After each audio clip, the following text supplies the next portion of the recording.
गरीब माँ का जादुई फूलों वाला लहंगा। ये कहानी बिंदिया नाम की एक लड़की की है। बिंदिया दिखने में बहुत ही ज्यादा सुंदर थी, लेकिन बिंदिया बहुत ही ज्यादा गरीब थी और वो अपनी बूढ़ी माँ अहिल्या के साथ एक छोटे से घर में रहती थी। और अहिल्या अपना घर चलाने के लिए गांव के सेठ धनीलाल के यहाँ साफ सफाई का काम किया करती थी, क्योंकि बिंदिया के पिता की मृत्यु के बाद घर की सारी जिम्मेदारी अहिल्या के कंधों पर आ गई थी।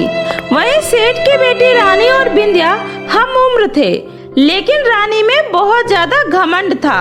जब भी ज्यादा काम करने की वजह से अहिल्या की तबीयत खराब हो जाती थी, तो वो अपनी जगह अपनी बेटी बिंदिया को काम करने के लिए भेज दिया करती थी। ऐसे ही एक दिन, अरे बिंदिया, आज तू आई है काम पर, तेरी माँ कहाँ है? मालकिन, वो माँ की तबीयत थोड़ी खराब थी, इसलिए माँ के बदले आज मैं आई हूँ यहाँ पे काम के लिए। इस तरह बिंदिया घर के कामों में लग जाती है, लेकिन वही रानी जो बिंदिया से बहुत जला करती थी, क्योंकि बिंदिया दिखने में रानी से बहुत ज्यादा सुंदर थी, इसलिए वो कहती है, अब आएगा मजा, अब देखना मैं माँ से कैसे इसकी क्लास लगवाती हूँ।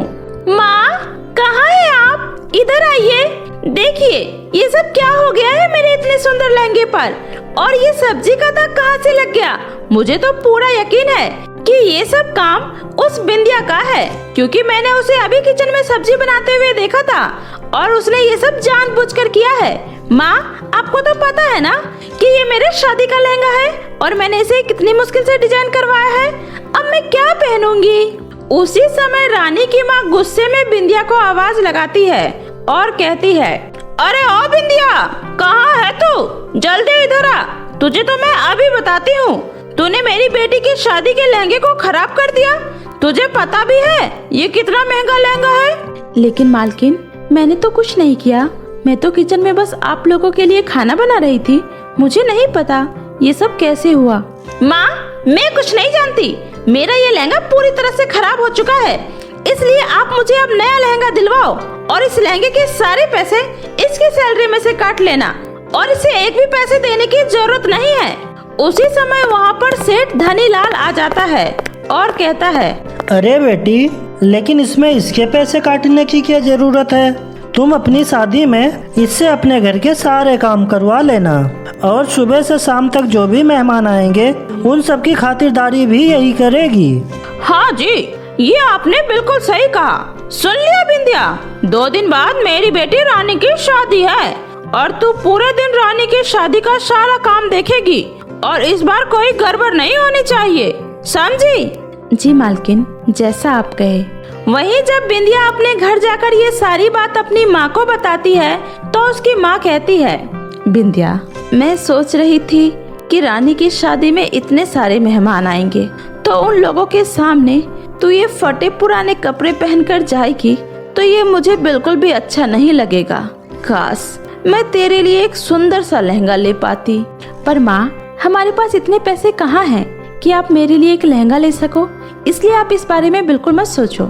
ऐसे ही कुछ देर में रात हो जाती है और अहिल्या अपने आंगन में बैठे रो रही होती है। उसी समय उसकी नजर झाड़ में फंसी एक रंग बिरंगी तितली पर जाती है, जो अपने आप को कब से झाड़ से बाहर निकालने की कोशिश कर रही होती है। उसी समय अहिल्या उठकर उस झाड़ के पास जाती है और बड़े ही आराम से उस तितली को बाहर निकाल देती है। उसी समय वो तितली कहती है, आप एक बहुत ही अच्छे इंसान हो, आज आपने मुझे उस झाड़ी से बाहर निकालकर मेरी बहुत मदद की है। तो बताओ, मैं आपकी क्या मदद कर सकती हूँ? क्योंकि मैं कब से आपको देख रही थी कि आप यहाँ बैठी कब से रो रही थी, पर मैं उस समय आपकी कोई मदद नहीं कर सकी, इसलिए मैं अब आपके लिए कुछ करना चाहती हूँ। तो बताओ, आप क्यों इतना परेशान हो? नन्ही तितली, कल मेरे सेठ की बेटी की शादी है और मैं अभागन माँ अपनी बेटी को एक लहंगा तक नहीं दिलवा सकती कि वह उसे पहनकर वहाँ जा सके, क्योंकि वहाँ सबके सामने मेरी बेटी फटे पुराने कपड़े पहनकर लोगों के सामने काम करेगी। ये सोचकर मुझे बिल्कुल भी अच्छा नहीं लग रहा। बस इतनी सी बात, आप इसके लिए इतना परेशान हो रही हो, तो आप बिल्कुल भी चिंता मत करो, मैं आपकी बेटी के लिए सबसे सुंदर और सबसे अनोखा फूलों का लहंगा तैयार करके दूंगी। फिर आप उसे अपनी बेटी को दे देना और आपकी बेटी वो लहंगा पहनकर बहुत ही सुंदर लगेगी। तितली के इतना कहते ही उसमें से एक रोशनी निकलती है और देखते ही देखते अहिल्या के हाथ में फूलों का एक बहुत ही सुंदर लहंगा आ जाता है और यह देखकर अहिल्या बहुत ही खुश हो जाती है। तुम्हारा बहुत बहुत शुक्रिया नन्ही तितली। इतना सुनते ही वह तितली वहाँ से उड़ जाती है और वहीं अहिल्या वह फूलों का लहंगा ले जाकर अपनी बेटी को दे देती है और बिंदिया भी वह लहंगा देखकर बहुत खुश हो जाती है। सच में माँ, ये लहंगा तो बहुत ही ज्यादा सुंदर है। देखना माँ, कल मैं सबसे सुंदर दिखूंगी। ऐसे ही अगले दिन बिंदिया फूलों का वह सुंदर सा लहंगा पहनकर शादी में चली जाती है, जहाँ रानी अपने पति के दोस्त सुमित से बातें कर रही होती है। सुमित दिखने में बहुत ही ज्यादा हैंडसम और अमीर था और वह मन का बहुत ही अच्छा और साफ था, इसलिए वह रानी की झूठी शान बान पर ज्यादा ध्यान नहीं देता है। अरे Sumit, thank you so much जो तुम मेरे और विशाल की शादी में आए। रुको, मैं तुम्हारे लिए अभी कोल्ड ड्रिंक मंगवाती हूँ। अरे ओ बिंदिया, जरा हम लोगों के लिए कोल्ड ड्रिंक लेकर आना। इतना सुनते ही बिंदिया हाथ में कोल्ड ड्रिंक की ट्रे लिए वहाँ पर आती है, क्योंकि रानी पहले ही समझ चुकी थी कि सुमित की नजर कब से बिंदिया पर ही है, इसलिए वह उसे जानबूझकर नीचा दिखाने के लिए अपने लहंगे के कुछ मोती उसके पैरों के पास गेर देती है, जिसकी वजह से बिंदिया का पैर फिसल जाता है और वह कोल्ड ड्रिंक की ट्रे लिए हुए नीचे गिर जाती है, जिसे देखकर वहाँ पर खड़े सभी लोग बिंदिया पर हंसने लगते हैं। लेकिन रानी यह नहीं जानती थी कि उसे ऐसा करते हुए सुमित पहले ही देख चुका था और रानी को ऐसा करता हुआ देखकर बिंदिया रोते हुए वहाँ से चली जाती है। तभी सुमित भी वहाँ से जाने लगता है। उसी समय रानी कहती है, क्या हुआ सुमित, तुम ऐसे शादी छोड़कर कहाँ जा रहे हो? अभी तो हम लोगों की शादी की रस्में शुरू हुई है। मैं ऐसी जगह बिल्कुल भी नहीं रुक सकता जहाँ किसी निर्दोष का अपमान हो, क्योंकि मैं बहुत अच्छे से जानता हूँ कि तुमने ही जानबूझकर बिंदिया को गिराया है, इसलिए मैं इसमें तुम लोगों का साथ कभी नहीं दे सकता। इतना कहकर सुमित वहाँ से चला जाता है और उसके बाद कुछ दिनों तक दोनों माँ बेटी भी रानी के घर काम पर नहीं जाते हैं और वहीं बिंदिया दुखी होकर अपने कमरे में बैठी होती है। उसी समय सुमित अपने माता पिता के साथ वहाँ पर आता है और कहता है, नमस्ते आंटी जी। आंटी जी, मैं आपकी बेटी बिंदिया को बहुत पसंद करता हूँ और मैं बिंदिया से शादी करना चाहता हूँ, इसलिए मैं अपने माता पिता को यहाँ लेकर आया हूँ। नमस्ते बहन जी, मेरे बेटे ने बिल्कुल सही कहा बहन जी। आपकी बेटी बिंदिया के बारे में जैसा सुना था वह बिल्कुल वैसी ही है, इसलिए हमें आपकी बेटी बिंदिया बहुत पसंद है। बस आप शादी की तैयारियां कीजिए।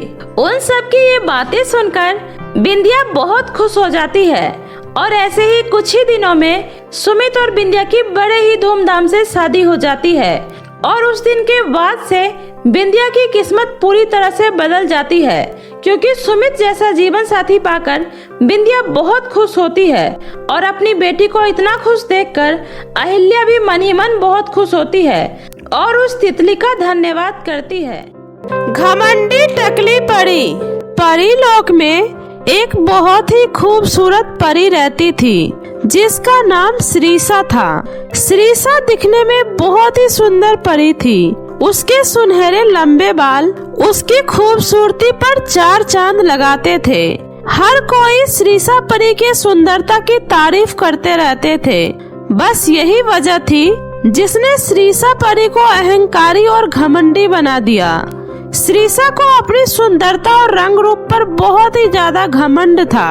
वो अपने सामने किसी को कुछ नहीं समझती थी। वो हमेशा बाकी परियों के रंग रूप का खूब मजाक उड़ाया करती थी। श्रीसा परी के इन्हीं हरकतों की वजह से परी लोग की सारी परियां उससे दुखी रहती थी। अरे नैना, ये क्या? एक तो तुम इतनी काली हो, ऊपर से ये हरे रंग का गाउन पहन ली हो। तुम्हें देखकर तो ऐसा लगता है मानो हरी हरी घास पर भैंस चर रही हो। श्रीसा, ये क्या तरीका है नैना परी से बात करने का? अब बहुत हुआ। जितना हम तुम्हारी बदतमीजी बर्दाश्त करते आ रहे हैं, तुम दिन ब दिन उतनी ही बदतमीज होती जा रही हो। नैना भले ही रंग से काली है, लेकिन दिल की तुमसे भी सुंदर है, समझी? चुप हो जाओ नैना परी, इस बेवकूफ परी की बातों से दुखी होने की जरूरत नहीं है। तुम सब लोग हो ही इसी के लायक। अरे परियां तो मेरी तरह सुंदर होती है, तुम लोगों की तरह काली पीली नहीं होती। बस एक बार मैं इस परीलोक की रानी परी बन गई ना, फिर तो तुम सारी काली पीली परियों को धक्का देकर परीलोक से बाहर फेंक दूंगी, समझी? रानी परी बनने के लिए दिल में प्यार और लोगों के लिए दया की भावना होनी चाहिए, और तुम्हारे पास तो दोनों ही नहीं है। रुक जाओ, मैं तुम लोगों को अभी बताती हूँ। इतना बोलकर श्रीसा परी अपनी जादुई छड़ी घुमाती है और वहाँ मौजूद सभी परियों को कोयले की तरह काला कर देती है। ये हुई ना बात। अब तुम सब बहुत ही अच्छी लग रही हो। अब चलो भागो यहाँ से। श्रीसा की इन्हीं हरकतों से परेशान होकर सभी परियां रानी परी से शिकायत करती है। सब कुछ जानने के बाद रानी परी श्रीसा परी को परीलोक से निष्कासित कर देती है। श्रीसा परी, अभी तक हम आपकी सारी गलतियों को आपकी नादानी समझकर माफ करते आए हैं, पर आज आपने जो किया है उससे साफ जाहिर हो रहा है आप इस परीलोक में रहने के लायक नहीं हैं। इसलिए हम आपसे अपनी जादुई शक्तियाँ वापस ले रहे हैं। अब आप धरती पर जाकर आम इंसानों की तरह अपनी बाकी की जिंदगी बिताओगी, यही आपकी सजा है। परीलोक छोड़ने के बाद श्रीसा परी पृथ्वी लोक पर आ जाती है। अरे वाह, यह पृथ्वी लोक तो हमारे परीलोक से भी ज्यादा खूबसूरत है। अब मैं जल्दी से किसी सुंदर और अमीर राजकुमार से शादी करके शान से अपनी जिंदगी बिताऊंगी। श्रीसा ये सोचते हुए आगे बढ़ रही थी, तभी उसका पैर किसी की जटाओं में फंस जाता है और वह गिरते गिरते बचती है। अरे रे, छी, ये इतने गंदे और बेकार बाल, आखिर ये किसके बाल हैं? अभी मैं इस बाल से फंसकर गिर जाती। तभी वह देखती है कि एक साधु बाबा ध्यान लगाए पेड़ के नीचे बैठे हैं और उनकी लंबी लंबी जटाएं जमीन तक फैली हुई है। यह देखकर श्रीसा गुस्से से कहती है, अरे ओ बाबा, ये ध्यान व्यान बाद में कर लेना, पहले अपनी ये सरी हुई सी चोटी को समेट कर अपने पास रखा करो। अगर मैं अभी गिर जाती ना, फिर तो तुम्हें अच्छे से बताती। क्या यही संस्कार दिए हैं तुम्हारे माता पिता ने? तुम्हें ये भी नहीं पता कि एक साधु से किस प्रकार बात की जाती है? आखिर तुम्हें किस बात का अहंकार है? मुझे अपनी सुंदरता और अपने मुलायम रेशम बालों पर अहंकार है। मैं इस दुनिया की सबसे सुंदर लड़की हूँ और मेरे बाल तुम्हारी बालों की तरह रूखे और कांटेदार नहीं है। तुमने मेरी वर्षों की कमाई हुई तपस्या और मेरे इन पवित्र जटाओं का अपमान किया है। जा, मैं तुझे शराप देता हूँ, तू जिस बालों से इतना प्यार करती है वो बाल तुमसे छिन जाए और तू टकली हो जाए। साधु के इतना कहते ही श्रीसा टकली हो जाती है। यह देखकर श्रीसा गुस्से से बौखलाई हुई वहाँ से आ जाती है। तभी उसने पृथ्वी पर जादूगरनी सुनाखा के बारे में सुना था। वह उस जादूगरनी से मिलने उसके गुफा में गई। देखो श्रीसा, मेरी मानो तो तुम उस साधु के पास जाकर उससे अपनी गलती की माफी मांग लो। साधु का अपमान करना सबसे बड़ा पाप होता है। नहीं, कभी नहीं, मैंने झुकना नहीं सीखा है। मैं इस दुनिया की सबसे सुंदर बालों वाली लड़की हूँ। अगर मुझे माफी ही मांगनी होती तो मैं तुम्हारे पास नहीं आती। तुम मुझे बस इसका उपाय बताओ, ज्ञान नहीं। ठीक है, फिर तुम हर अमावस्या की रात को आसपास के गांव में जो भी लड़की बाल खोलकर सोएगी उसके पास जाकर ये मंत्र बोलना। उसके बाद अगली अमावस्या तक उस लड़की के बाल तुम्हारे हो जाएंगे और वो लड़की हमेशा के लिए गंजी हो जाएगी। इस प्रक्रिया को तुम्हें हर अमावस्या को दोहरानी होगी। और हाँ, याद रहे, अगर इस बीच किसी ने तुम्हें टकली देख लिया तो तुम राख के ढेर में बदल जाओगी। किसी में इतनी हिम्मत नहीं जो मुझे टकली के रूप में देख सके। मुझे आपकी सारी शर्तें मंजूर है, आप बस मुझे वो मंत्र बता दीजिए। उस दिन से श्रीसा गांव-गांव जाती और वेश बदलकर हर अमावस्या की रात को जो भी लड़कियां या औरत बाल खोलकर सो रही होती, श्रीसा परी उसके बाल लेकर आ जाती और वो लड़की हमेशा के लिए टकली हो जाती। रामपुर गांव के बाद श्रीषा अब राधेपुर गांव में जाना शुरू कर देती है। ऐसे ही कुछ दिन बीत जाता है।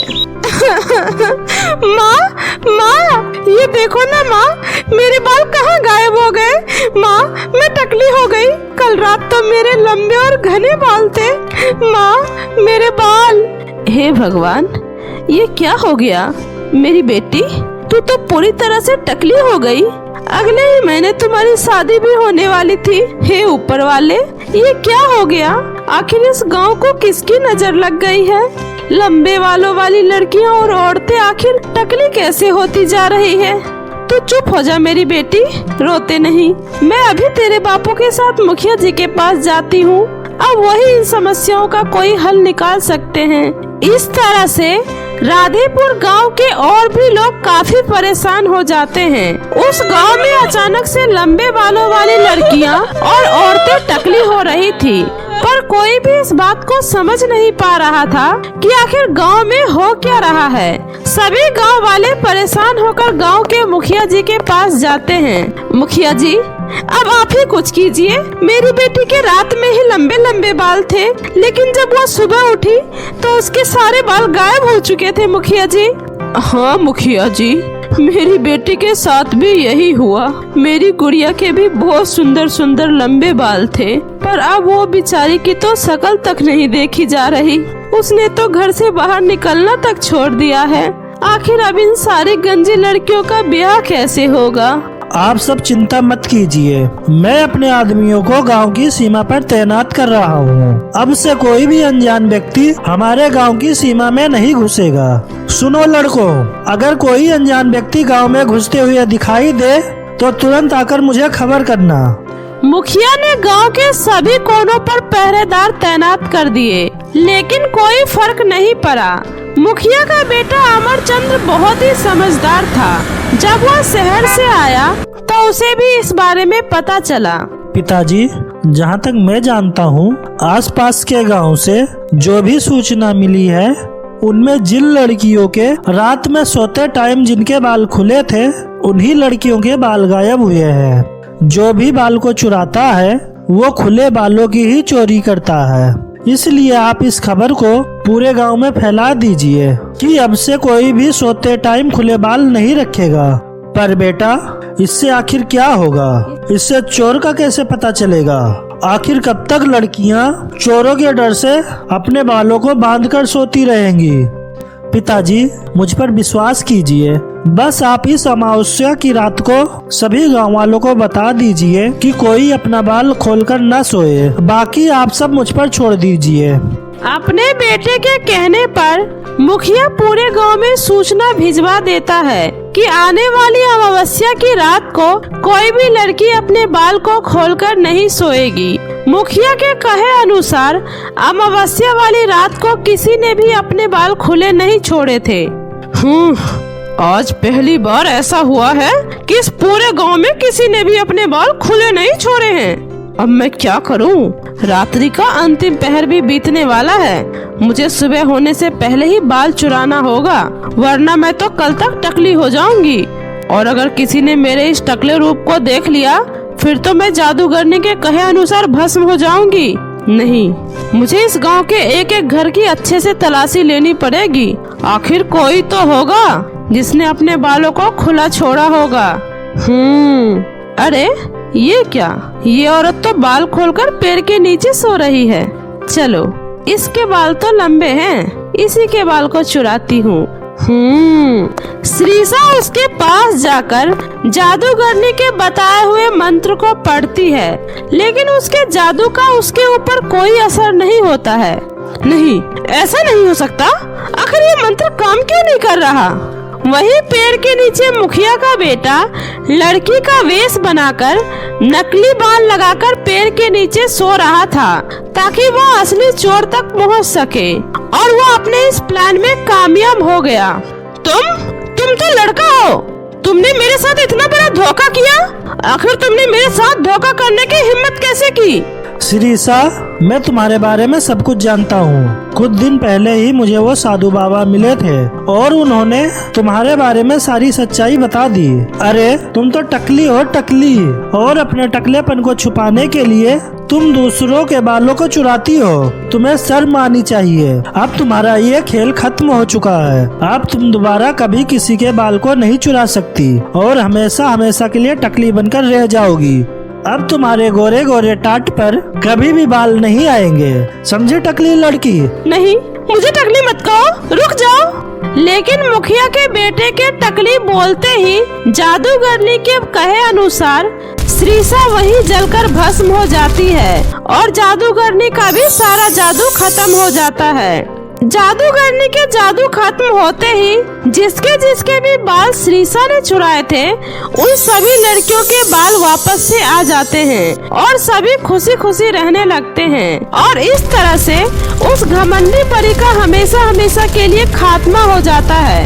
इसलिए कहा जाता है इंसान को कभी किसी भी चीज का घमंड नहीं करना चाहिए। तो मेरे प्यारे दोस्तों, कैसी लगी आपको मेरी ये कहानी? मुझे कमेंट करके जरूर बताएं। कहानी अच्छी लगी हो तो इसे अपने दोस्तों के साथ भी शेयर करें। और हाँ दोस्तों, अगर आपने अब तक मेरे चैनल जादुई टीवी को सब्सक्राइब नहीं किया है तो जल्दी से नीचे लाल बटन दबाकर अभी सब्सक्राइब कर ले। तो मिलती हूँ ऐसे ही फिर किसी नई मजेदार जादुई कहानी के साथ। तब तक अपना ध्यान रखें। बाय बाय दोस्तों।